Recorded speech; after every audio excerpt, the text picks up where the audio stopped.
democracy is difficult. It's always messy. It's always challenging. Therefore, when you have so many different interests, so many different communities, it is probably all the more so.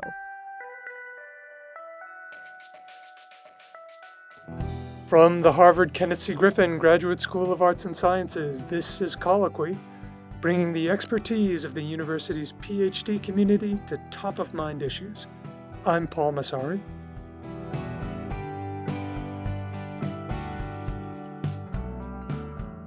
Us against the redcoats. That's how we often think of the American Revolution. In Ken Burns' latest film, scheduled to drop later this month on PBS, the acclaimed documentarian takes on that simplistic notion of the nation's founding, and many others. The revolution was actually a civil war, Burns says, one that pitted Americans, including indigenous and black folk, against each other as much as the British. With us to explore this and other thorny questions about the foundational narrative of the United States is Dr. Philip C. Mead, formerly the chief historian and curator of the Museum of the American Revolution in Philadelphia. Mead recently returned to the institution to curate an exhibit on the Declaration of Independence. The co-editor of Essays by the Free Republican, 1784 to 1786, with the Brown University historian Gordon Wood, Mead's doctoral dissertation, Melancholy Landscapes, Writing Warfare in the American Revolution, drew on the diaries of Revolutionary War soldiers to explore how they often barely understood or accepted as part of their community large parts of the country for which they fought. Philip C. Mead received his PhD in history from Harvard Griffin GSAS in 2012. Phil Mead, welcome to Colloquy. Thank you, Paul. So as I mentioned up top, we often think of the American Revolution as us against the British, but a significant percentage of the colonists were loyalists. So to what extent was the conflict really a civil war? And what was the argument between people who considered themselves English citizens? And what did it have to do with notions of natural rights? You have what Franklin called a china vase with cracks forming in it in the 1760s, where there are these divisions of interest, culture, and aspiration within the crown's realm in North America. So what do what do those who remain loyal to the crown want? How do they see themselves in the early revolutionary years and through the revolution? Depends on which loyalists you're talking about and what their alignments are. In terms of Native people are defending their ground and their sovereignty in many cases. And if they see the crown as a greater ally in that effort, then they're going to more likely join the crown efforts. And that's what happened with the majority of Native American communities. The people of African descent are fighting against enslavement in many cases. And again, which ally seems the best bet for that is going to attract them. And there's some who join the British war effort and some who join the Congressional Revolutionary War effort. For the people in the English colonies, which, by the way, are demographically complex as well, 75,000 people in Pennsylvania, and there's a variety of motivations and attitudes, but I think there's a distrust of this new form of government. What is this going to be? There's no central constitution for it. The British at least have a long tradition. It's a tradition widely celebrated throughout the Atlantic world by people like Montesquieu and his Spirit of the Laws that represent what they call the British Constitution, which is not a written constitution, but is essentially the accumulated laws and traditions of British governance as the ideal form of government. It is not ideal in some Platonic sense that if all humans were saints and the world was heaven, you might have a pure democracy. But in light of what human history tells us about the weaknesses of human beings, their avarice, their greed, their hate for each other. For the Calvinists in New England, their original sin, their lack of grace. The form that evolved in England was as good as one could hope for. And so there was a lot of skepticism about the idea of overthrowing that. And the behavior of the revolutionaries through much of the conflict, both before the Revolutionary War and the war itself, didn't do a lot to reassure many people. So there's a lot of attacks on individuals, both their property and their persons, both before the war and during the war. And that only tends to escalate as the divisions and the animosities grow through armed conflict. We're in a time right now where there's a lot of polarization and divisiveness. Was that really baked in from the beginning because of the diversity of interests, backgrounds of folks who were always in this country?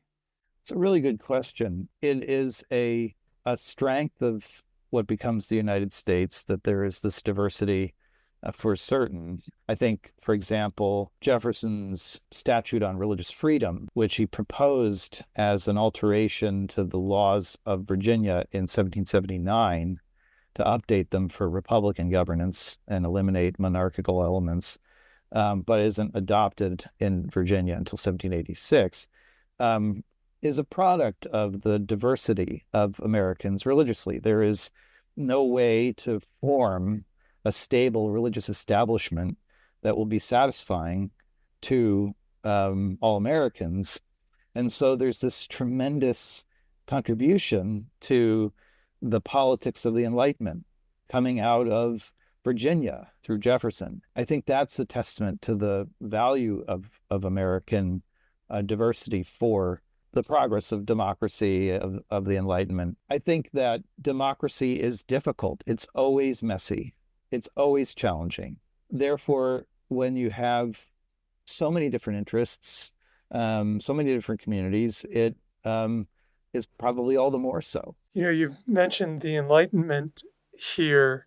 That was kind of the second part of the question that I had for you. In the Declaration of Independence and during the American Revolution, what's sort of new under the sun in terms of notions of natural rights? Well, the revolution is important in part because of when it happened. It's in conversation with these lofty Enlightenment principles that had been baking and stirring and evolving since the 17th century, at least. So the Americans are trying to apply those in real time amidst a war against really the most powerful European empire. And if necessity is the mother of invention, there's a lot of things being invented.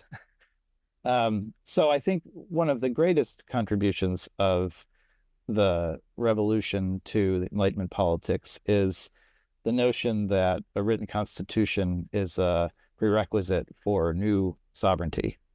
So these written constitutions that are essentially created to both delineate the powers of governance in a clear way, in a concise way, for the populace at large to absorb and therefore be able to participate in, is a watershed in 1776. The only colonies that don't write new state constitutions during the Revolutionary period, during the Revolutionary War, are Connecticut and Rhode Island. And it's only because their colonial charters were so close to Republican forms of government that they felt they didn't need it.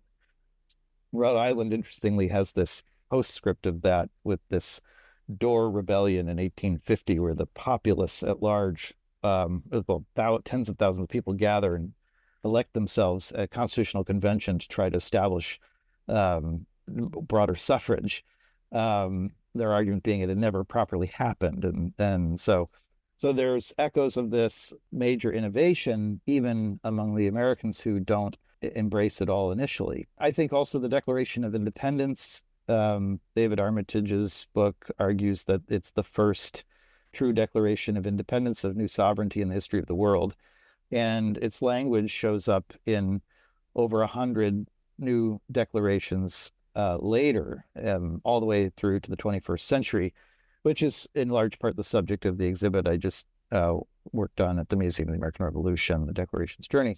I think that the revolution, it benefits, again, getting back to diversity, from the variety of beliefs that are circulating alongside the Enlightenment. So somebody like Jefferson is really, I think, echoing the Scottish moral philosophers of the 1740s and his real belief that human beings are fundamentally good.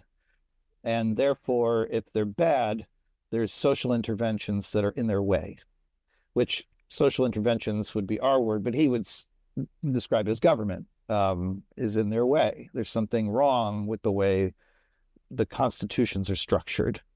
And if we could just free people of that, you would find that their natural affections would form a bond that would almost not rely on governance. And so love essentially would take over. And it's very interesting. You see this even in military manuals of the Continental Army. There's this emphasis on the love of the men, for each other. The sergeant major must love his men, von Steuben said, and there's this sense that the revolution was a departure from a stern, hard, brutal world, creating a lofty, liberated, affectionate world. And, it's reflected in the material culture of the period. You go from, and this is over a long arc, but it's the spread of these ideas, of which Jefferson is in some ways a symptom rather than just a cause. But you see tombstones go from death's heads with skulls and crossbones to cherubs, and then willow trees, and these sort of this move from the dark to the optimistic, from the hellish to the heavenly, and ultimately to the naturalistic and romantic. So there's a lot that's new to that, but there's also there's people like Adams who are devoted to this Calvinist idea that people are basically bad. And that they're therefore we can't throw the baby out with the bathwater. We can't have a pure democracy because it'll become anarchy. And so we need some sort of system that's going to embrace these Enlightenment innovations, but also apply the inherited wisdom of the ages. You were just talking about the different attitudes of Jefferson and Adams, and you talked about Adams' attitude toward democracy. Did the leaders of the revolution distinguish between the terms democracy and republic? Were those concepts interchangeable to them? And what did those terms even mean to them? And how central were those ideas to what they were fighting for? A republic is a form of government that includes representation, that tries to take advantage of people's best inclinations by organizing a constitution that essentially neutralizes their worst ones or limits them. And that includes the dangers of democracy. So what you kind of have to do is go back from, rather than looking at them through our lens and our question of what is democracy, look at what thinking politicians would have read about democracy when the revolutionaries were young, and how they understood that word. Principally, democracy is a term that they would have included, or that they often included, in what was called the mixed government sense of proper constitutional organization. So a mixed government is like checks and balances in that it has different powers for different institutions of government. But unlike checks and balances, which is kind of an invention of the American Revolution, mixed government assumes that each of those institutions is the embodiment of a social order, of part of the society. And one of those parts is the democracy. This is the sort of the many, as the mixed government would call it. It's the bulk of the people. And another element is the aristocracy. So those are the titled nobility in Europe, the gentry in America. And then the third is the monarch, or the one. So there's the one, the few, and the many. And Adams in particular was devoted to this idea. And in his A Defense of the Constitutions of Government of 1787, he basically produced just example after example after example of how every society had these divisions, and every society, every constitution or system of government that failed to provide each one of those social states with a institution of governments and powers of governments to protect itself ended up with a war between them. And so if you didn't design your society right, each one of these groups would become its worst version. If you designed it correctly, they would become their best version. Each one had a democracy, aristocracy, and monarchy. Each had a virtue and a vice. The democracy, the people were honest. As Adams said in 1776, a democratic despotism is a contradiction in terms. You cannot have the people in their own way. They will do their best for themselves, the bulk of the people. But they're disordered. They don't necessarily know their best interest, and without controls, they become anarchical. So they start overthrowing order.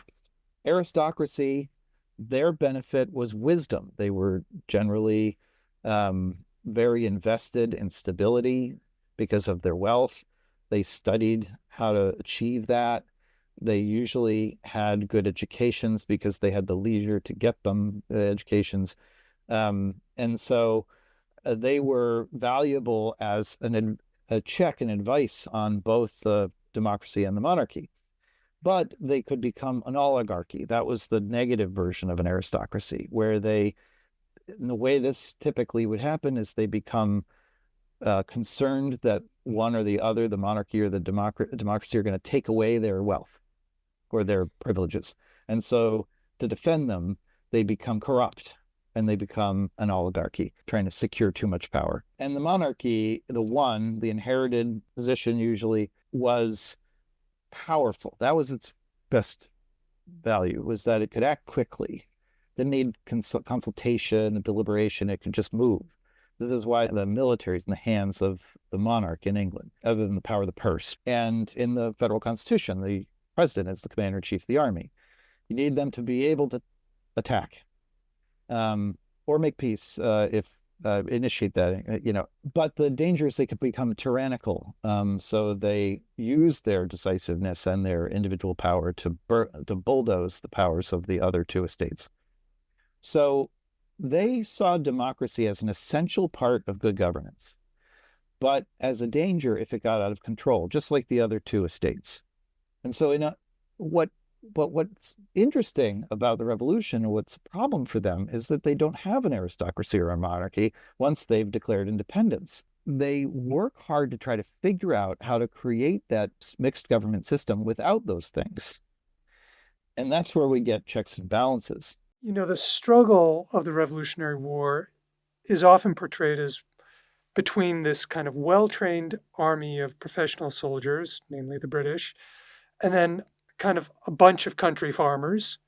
So I'm wondering if we oversell that kind of David versus Goliath picture of the war itself.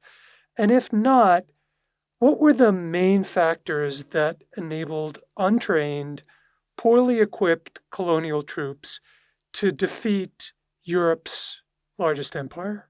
It's an 8-year war. And by the end, the Continental Army is as good as the British Army. Washington's troops are as well equipped, as well trained, as well officered as the British, well fortified, well engineered, and they are very proud of that. In fact, one of the exhibits we did at the museum was about a watercolor that I'd found at auction of the American encampment at Verplancks Point, which had bowers across each of the fronts of the regiments, and the Washington's tent was on a hill with a dining bower in front of it, and they had drills demonstrating their battle prowess, and that was designed for the French army audience that had joined as allies to the United States in 1778, but after Yorktown in 1781 was considering leaving the continent and going elsewhere to fight. And Washington wanted to show them, hey, we're still winners here. We're still on it. And they really were. So we do oversell that narrative to some extent. Now, the achievement of putting together an army like that can't be oversold. I mean, you start this conflict where there's no centralized form of governance. I mean, there's a first Continental Congress before the war, but they are essentially no different than the Albany Congress or the Stamp Act Congress, which are predecessors that have no power, that are just a diplomatic detente among the colonies.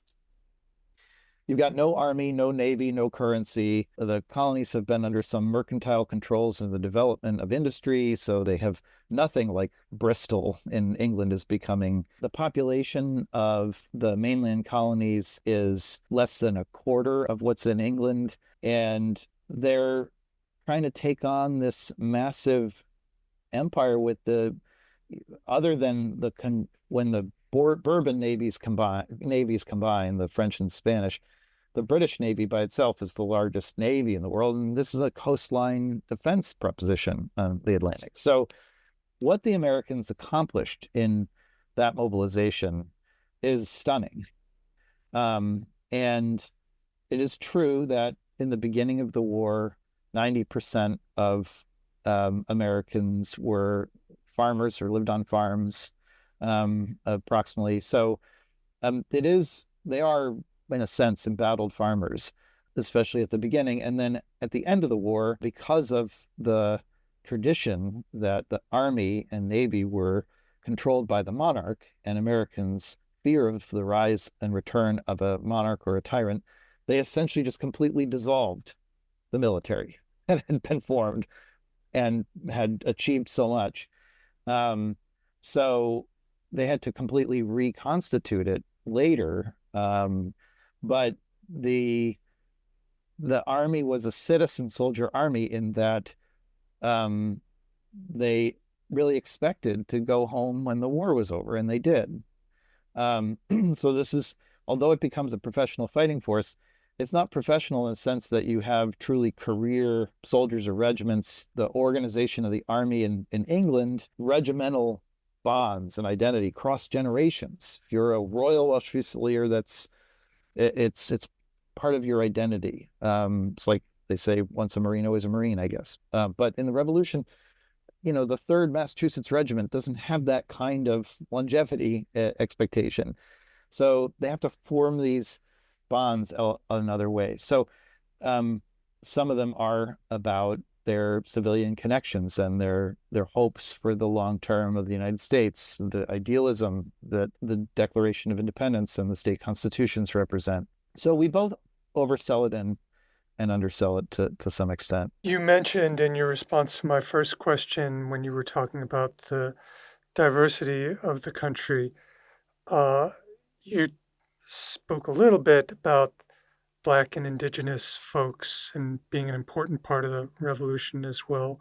Women were as well. I guess, first of all, it would be interesting to know how, what was the Black and Indigenous population of the country at the time of the Revolutionary War? Do we know that?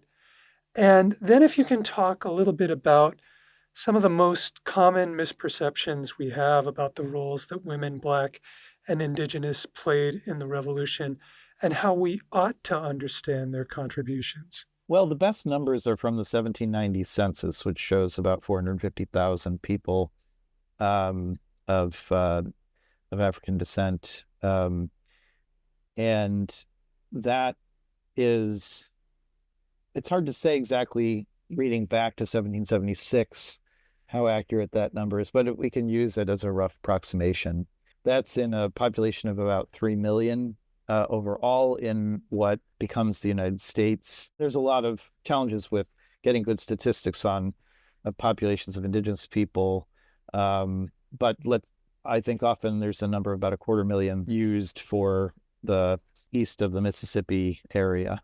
So the colonies / the United States have very large, very powerful populations of both groups. And of course, most of the people of African descent are their power is profoundly circumscribed by most of them being enslaved. But you see them taking agency in their actions during the Revolutionary War. So I think one of the misconceptions is that this is a sort of non-important population. They're there, they may be laboring, but they're not an agent of change. That is absolutely not the case. So, for example, Lord Dunmore famously proclaimed in 1775 in Virginia that he would emancipate those who joined in people of African descent who were enslaved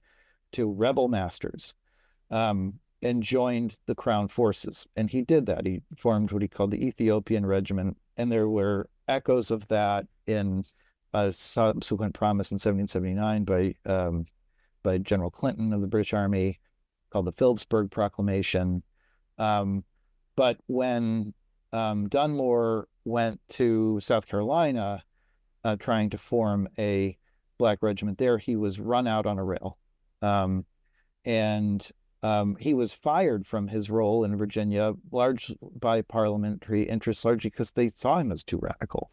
The sugar interests, the plantation interests of the members of parliament at that stage were threatened, if anything, by the separation of their interests from those of the lower South colonists of North America, the planters, because they worked as a political bloc. And once you divided that bloc, now both ends are weakened. So strategically, the on the ground enslaved people and free black people have a lot of tactical power.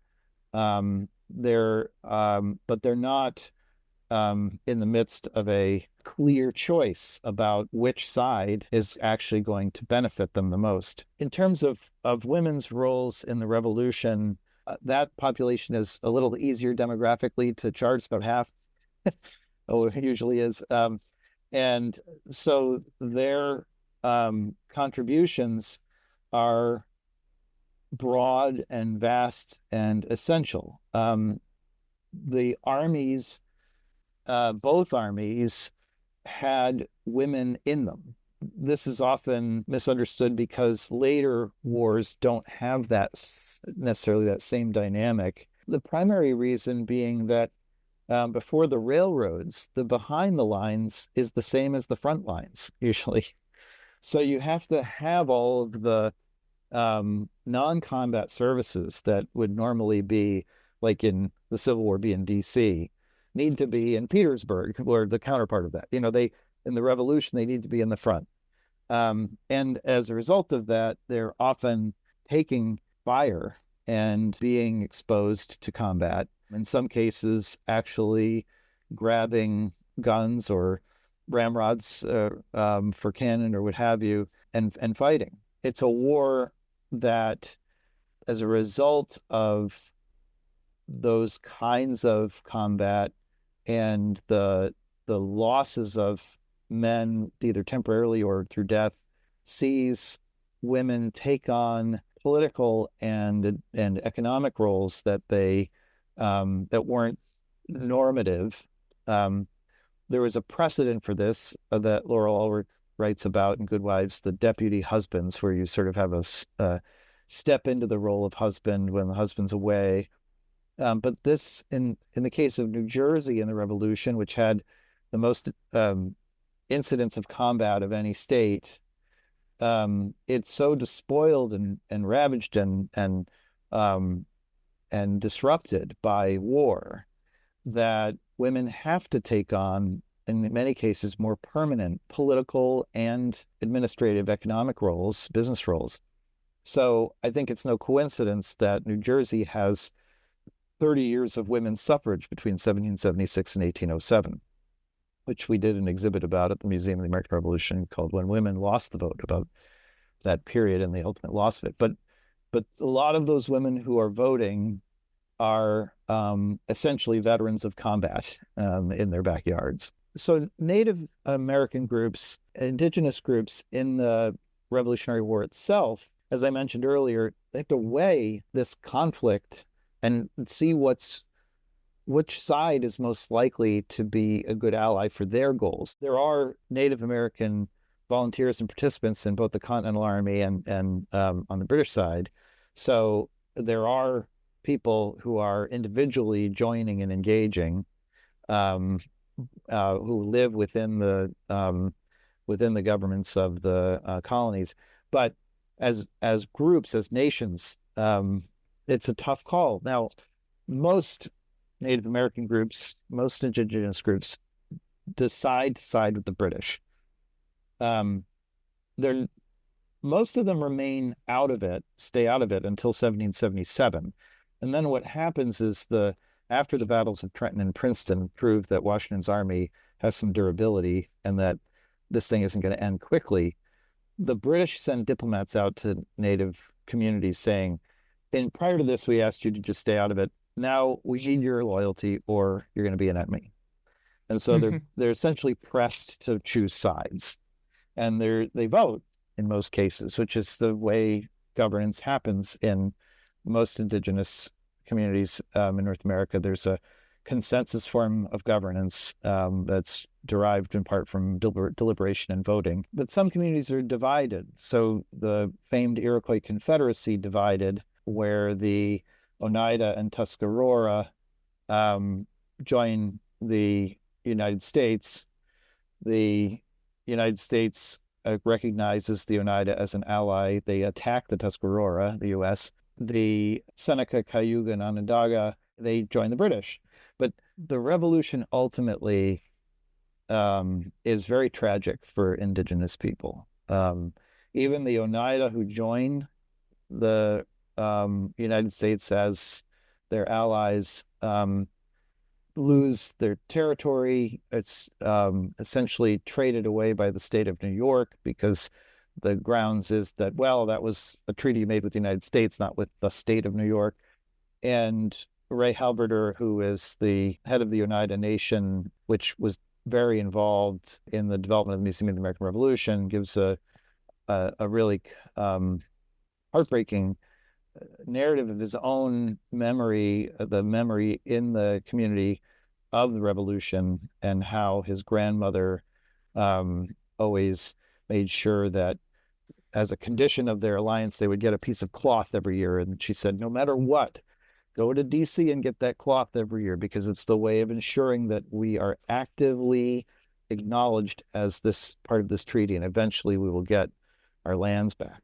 At a time when, in our country, many on the left and the right believe that democracy and our way of government, our system, are existentially threatened, should we look to the founders and the leaders of the American Revolution or repudiate them in order to get our bearings? Well, I think we should look to the revolutionary generation.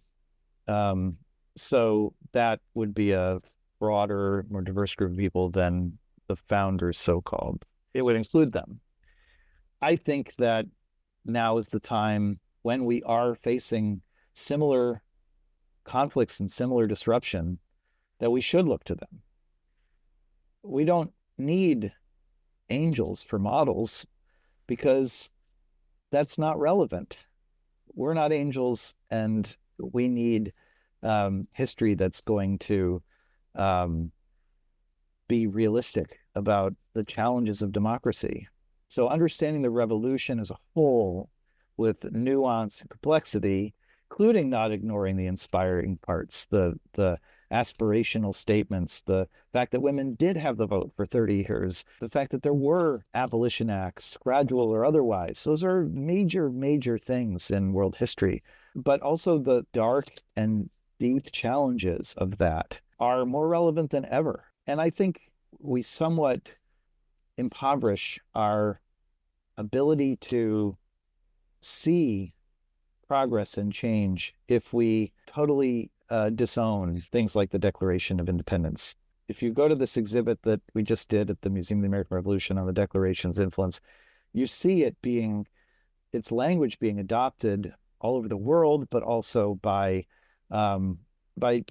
representatives from all of the groups we're talking about, from the Mashpee Indians of Cape Cod and the Cherokee, to the women's suffrage movement, to Frederick Douglass, Abraham Lincoln, Martin Luther King, the gay rights movement, environmental movement, the workers' rights movements. I mean, if we morally debunk that era, we lose that language, and we lose a lot of the fuel that has produced, I think, the world we'd prefer to live in. From the Harvard Kenneth C. Griffin Graduate School of Arts and Sciences, this has been Colloquy. This podcast is an extension of the school magazine of the same name. You can find a transcript of the show, as well as past episodes, at the Harvard Griffin GSAS website, gsas.harvard.edu/colloquy-podcast. If you enjoyed this interview, please rate or like the show on Apple, Spotify, or YouTube so that others can find it as well. And be sure to follow us on those channels so you'll never miss a conversation. Our theme music is from the Boston-based band Francine. Check out their other tracks at www.francine.info. I'm Paul Massari. See you next time.